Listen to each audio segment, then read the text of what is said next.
जी बिल्कुल, Sindh high court bar association ऐं Karachi bar association जे सॾ ते केनालनि जे ख़िलाफ़ ऐं कारपोरेट फार्मिंग जे ख़िलाफ़ बबरलो सिंध ऐं पंजाब जे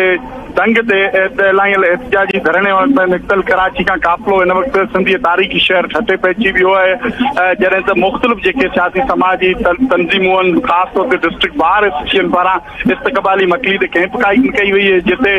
STP अवामी तहरीक, क़ौमी अवामी तहरीक, सिंध तहरीक समेत मुख़्तलिफ़ जेके सियासी समाजी इल्मी अदबी धुरियुनि साफ़ियुनि शहरियुनि पारां वॾे अंग में वकीलनि जो जेको आदर भाव कयो वियो, इस्तक़बाल कयो वियो आहे। जॾहिं त क़ाइमु कयल कैंप ते ख़िताब कंदे अॻवान जो चवणु आहे, ख़ासि तौर ते सरफराज़ मेतलो, आमिर वड़ाज, सरफराज़ मिर्ज़ा समेत ॿियनि अॻवाननि, सदाम हुसैन अब्बासी, एजाज शाह ऐं ॿिया जेके अॻवान आहिनि सुजावल पार जा, उन्हनि पिणु ख़िताब कयो। केनाल जेके आहिनि सिंधू दरिया मां कढिया पिया वञनि, जेको सिंधी माण्हुनि सां सरासर ज़ुल्म ऐं नाइंसाफ़ी, ख़ासि तौर ते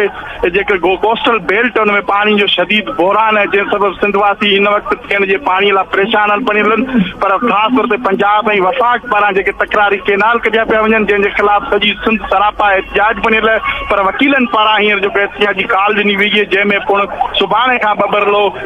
पंजाब ऐं सिंध जो दंग जेको बंदि करे एहतिजाज कयो वेंदो, हुते धरणो हयो वेंदो। उन्हनि इहो पिणु चयो आहे त जेसिताईं एहतिजाजी धरणो जारी रहंदो, जेसिताईं हीअ केनालनि जे ख़िलाफ़ जेको फ़ैसिलो आहे उहो वापसि नथो वञे, केनालनि खे रद्द नथो कयो वञे। घारो में जो वकील बरादरी तरफ़ां तकरारी केनाल खिलाफ़ जो कराची खां निकितल काफ़िलो अॼु घारो पहुतो, जिते उनजी शानदार इस्तक़बाल कयो, जिथे सियासी समाजियुनि पारां समाजी पार्टी पारां शहीद भुट्टो, समा बिरादरी ऐं मुख़्तलिफ़